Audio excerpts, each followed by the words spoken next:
What is up, everybody, and welcome back to another episode of Finned Up. On today's episode, I'm going to be talking about my final Week 4 NFL thoughts. I'm going to talk about some teams and some players that I like that I've been seeing so far this year, and then we're going to jump into the Dolphins versus Giants preview. So stay tuned. Got a great show coming up, and I made this new intro for everybody, so hope you like it. There's the dunk and the shoulder right there. Damon Shelton got Finned Up. Alright, everybody, that's the new intro. Hope you like it. Once again, my name is Brian. I am your host here on Finned Up. Thank you, everybody who's watching. I really appreciate the views and the likes and the subscribers that I've been getting. This is the second week that I'm doing it. This is my third video, so it's been going much better than I thought it's been going. So thank you, everybody who's watching. Thank you, everybody who's here. Really, really cool. Really glad to be doing this and really glad that everybody is watching along. All right, so to wrap up NFL Week 4, I'm just going to give some of my final thoughts around the league. The Sunday/Monday show is mainly a reaction to the Dolphins game, but I still want to touch on everything that's going around the NFL, so that's going to be the purpose of this little segment. So to start off, the Texans are awesome, and I love CJ Stroud. I think he's awesome. D'Amico Ryans is a great coach coming from San Francisco. He's just like a big, jack, tough dude, and he's really cool. Their defense is humming, and CJ Stroud is awesome. One, he's playing lights out. They put up 30 points against the Steelers defense. The Steelers offense is terrible. So the fact that they only held him to 6 points, that's not impressive in my mind. But the fact they put up 30 points on that defense is absolutely insane, because that defense is good. They have a lot of talent on that side of the ball. Like I said, the Steelers' offense is trash. I'm not overly impressed by the Texans' defensive performance, but they put up 30 points on that defense. And the coolest part was in CJ Stroud's post-game interview, Steelers fans are one of the biggest fan bases in the country. They're up there with the Cowboys, the Patriots, and the Packers, and they travel well. And so I guess there were just tons of terrible towels going in the Texans stadium. And in the post-game press conference, CJ Stroud said something to the lines of when I saw all the Steelers fans, I wanted to send them home. I wanted to make them disappointed. I wanted them to see their team lose because CJ Stroud's from Southern California, so he's a big Lakers fan. He was like, if I, as a Lakers fan, if I saw that, I would want to see them go, something along those lines, right? And as a fan, I would absolutely lose my mind if my rookie quarterback said something like that. That is so cool. He gets it. He wants to win games for the fan. Just overall awesome. So I love the Texans. I think D'Amico Ryan's great. I think CJ Stroud's great. I want Laramie Tunsil to be successful because he got us Jalen Waddle, Jalen Phillips, and, all these great players, Tyreek Hill. So more power to the Texans. Another thought from Week 4. I find it low-key hilarious that all of these dudes out there have to explain to their Swiftie girlfriends who watch their second NFL game for the first time in their life that Zach Wilson is in fact not better than Patrick Mahomes. I think that's a really fun little twist of this past Week 4. I imagine it's in their households that are no. Zach Wilson threw 2 touchdowns and Patrick Mahomes threw 2 interceptions. Zach Wilson is better than Patrick Mahomes. And then it's just the Charlie Day, Always Sunny, conspiracy theory meme where all these different lines. I imagine that's the dudes trying to explain to their Swiftie girlfriends that Zach Wilson is in fact not better than Patrick Mahomes. So I find that really funny as well. I think that's hilarious. Another thing, I no longer hate Justin Herbert. It's official. My hate for him is out the door. For 2 reasons. One, it seems like the Tua versus Herbert debates have subsided for the most part. I think both are really good. I think Tua's better. If people want to say Justin Herbert's better, that's fine. But it's not really nobody's oh, Justin Herbert's great and Tua sucks. You don't really hear that in the national. You hear it from Chargers fans, but you don't really hear it in the national discourse anymore. I think most people have accepted that Tua is really good. People still like to move the goalpost of oh, but he has a great play call or he has great wide receiver, and but for the most part, most people are letting people know that Tua is really good. So I no longer hate Justin Herbert, and I've came to this conclusion mainly because he like broke his hand and went in the game and still played, which like that's impressive enough. Like you love the toughness, you love the guy he literally had like a club on his hand, and then in the post game interview, somebody asked him like, "Is your hand okay?" And he says, "'Tis blood a flesh wound. Oh, 'tis but a scratch, a mere flesh wound."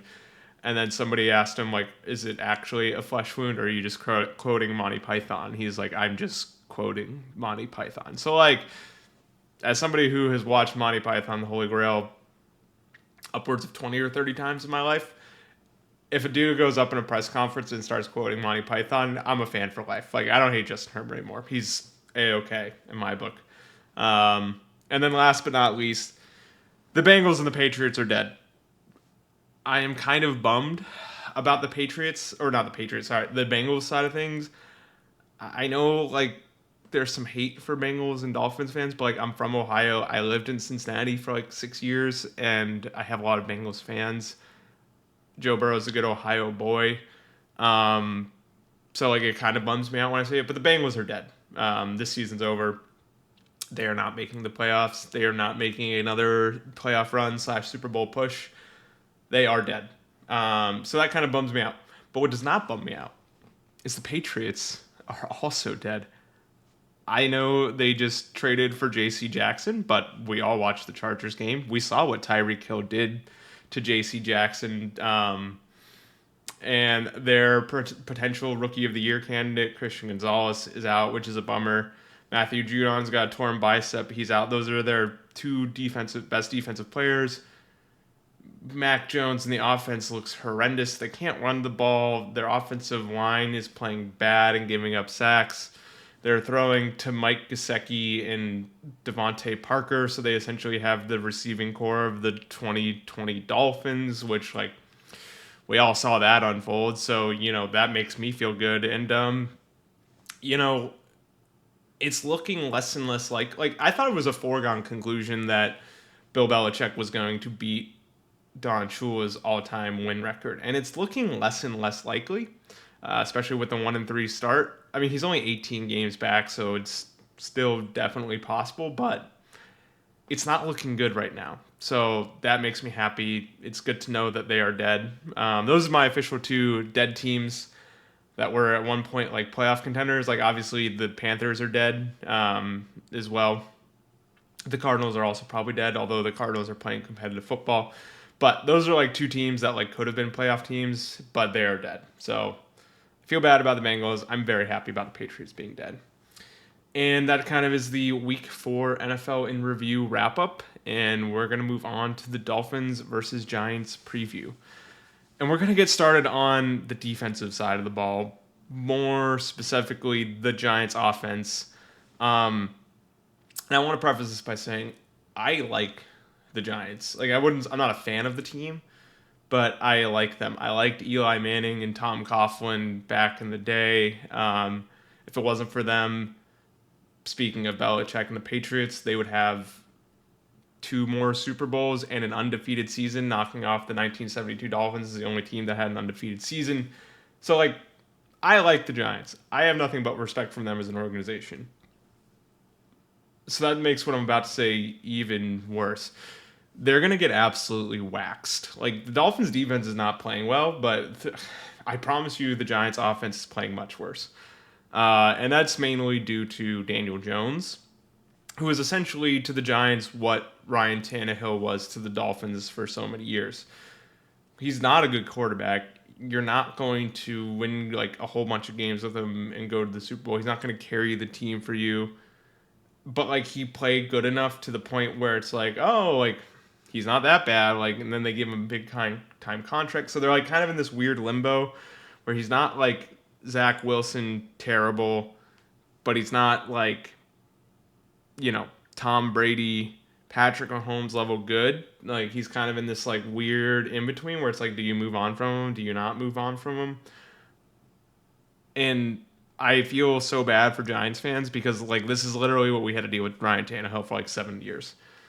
Where it's like he's not horrible, but he's not good, and it's just like you have to sit there and watch your team be in this weird like QB limbo because they spent a first round pick on him. Then they gave him a big contract after his rookie deal was done, and it's just like, dude, you just got to move on from Daniel Jones, because the thing is, Dayball's a good coach, and like, I think if you retool, get a new quarterback in there, let Dayball, start with him as a rookie and like develop him and build an offense around him, I think the Giants offense can really be good after that point. But you're not, with that offensive line and Daniel Jones playing like a scared cat behind it, it's not going to go well. And so, yeah, the Giants offense is bad. And like, if Saquon doesn't play, like, it's going to be horrible. Because like, if Saquon doesn't play, I don't understand who's going to score touchdowns for him. Like, Wan'Dale Robinson's not that good. Matt Breida is not that good.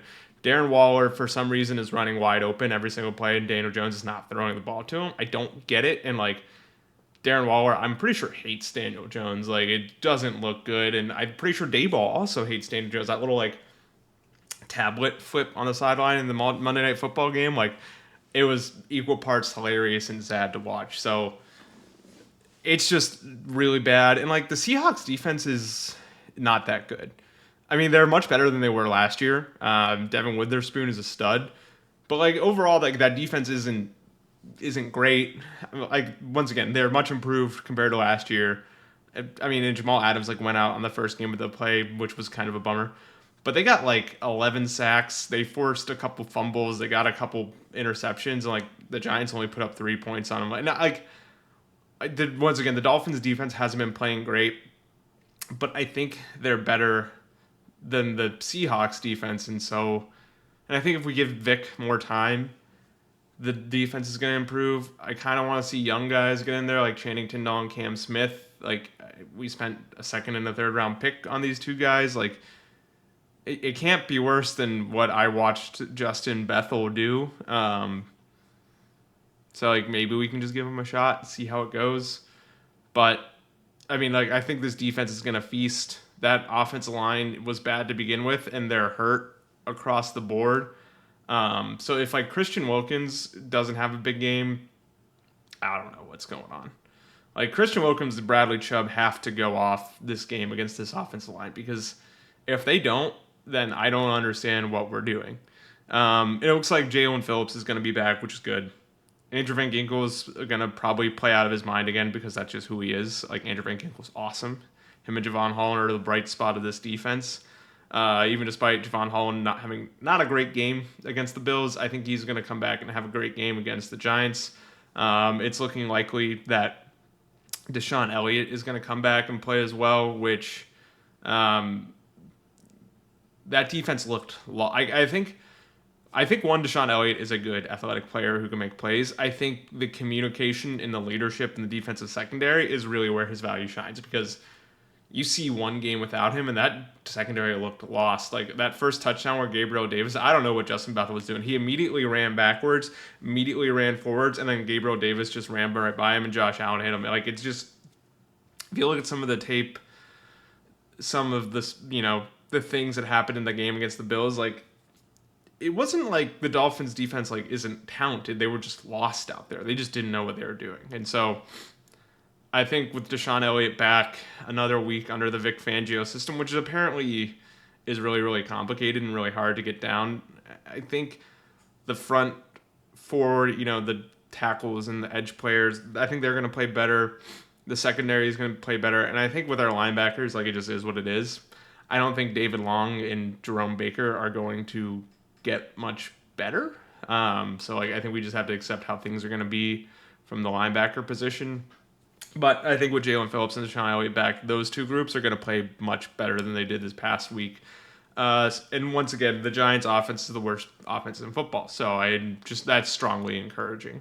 So I think the defense is going to have a good get-right tune-up game against this really bad offense, and should feast, should get a lot of sacks, should probably force some turnovers.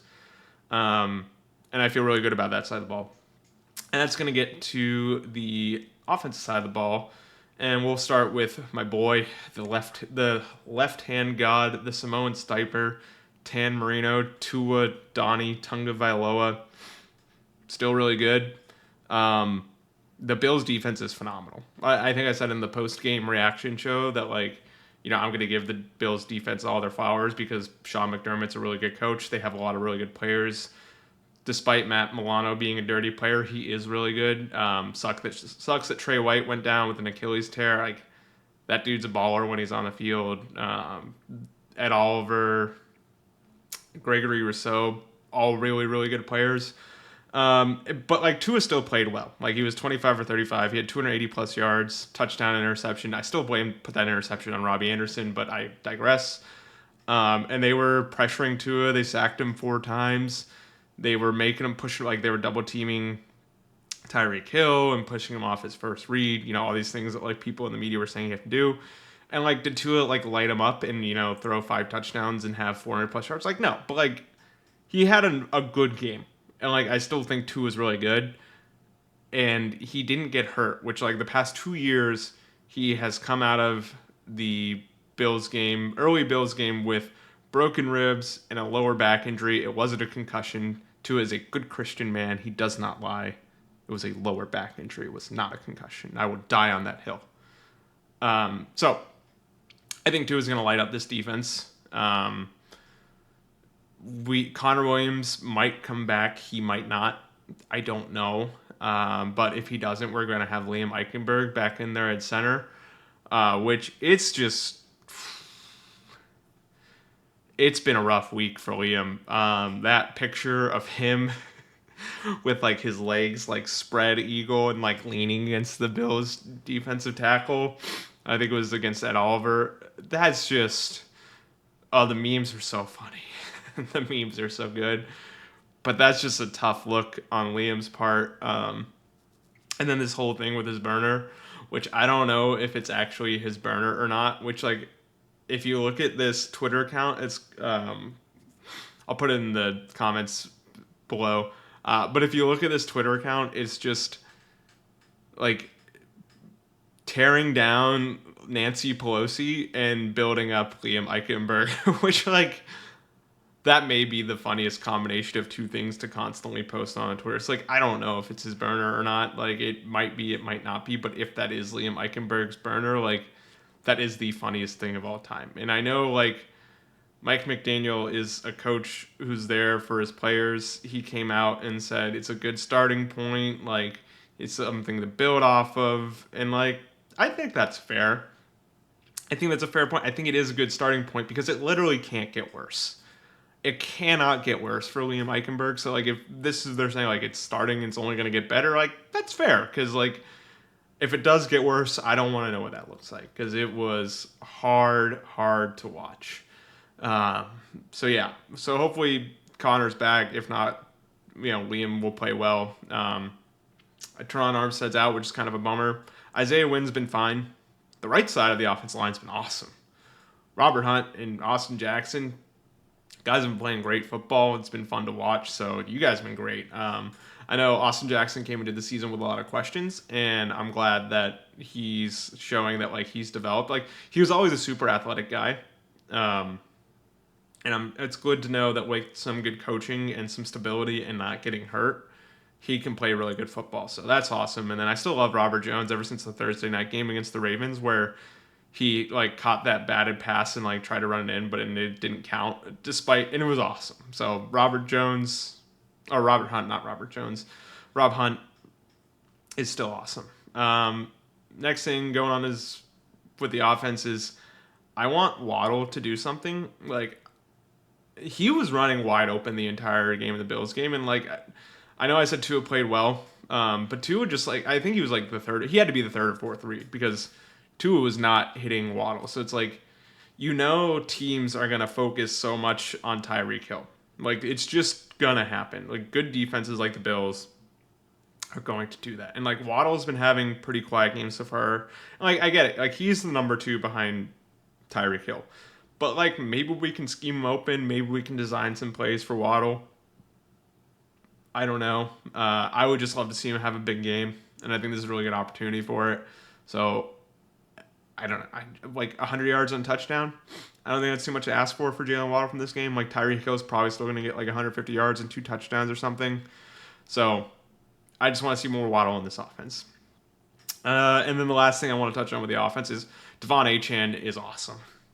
That dude is so good. The speed, the vision, the cuts. He is, you heard it here first. Devon Achane is Chris Johnson. For those of you who may not have been around or watching football in 2008, Chris Johnson for the Tennessee Titans was electric.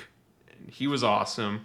And he would just like break off like 80-yard, like 60 plus 80-yard touchdowns on the reg. And Devon Achane is him. For so long, we've been waiting for the next Chris Johnson to come along. This guy with like 4.2 speed who is just faster than everybody else. And that is Devon Achane. And I'm so hyped. I know it's like you have a lot of good running backs in the room. Raheem Mostert's great. Jeff Wilson's great. Savon Ahmed's great.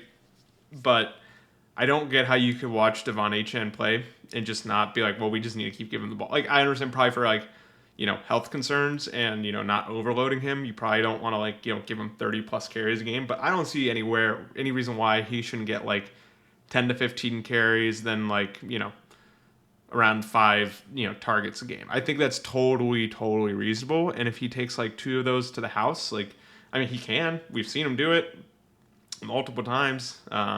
He's had 4 touchdowns against the Broncos. He had 2 touchdowns against the Bills. Like, this dude's awesome. And I'm so, like, for all the people that were hating on the Devon Achane pick in the second round versus like a tackle or a tight end or something, like, I'm just glad that he's really good because we should have trusted Chris Greer and Mike McDaniel in what they were doing. And this guy's really panned out. And then that's about it for the offense. And I got a score prediction.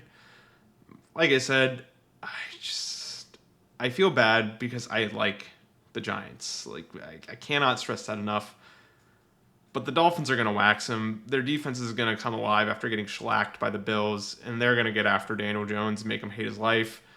And then 2 in the offense, they're going to put up a ton of points. So score prediction, Dolphins 38, Giants 13.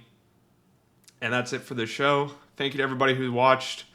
I got really good views on the last video. And like I said, I haven't been doing this for very, very long. So if you do watch the video and you like it, subscribe to the channel, like the video. It'll help it grow. And if it grows, I'll start doing more and better content. I'll start doing some other stuff. So subscribe and like the videos. Really cool that everybody's here and everybody watching. I really appreciate the support, and I love you all. I'll see you after the game on Sunday.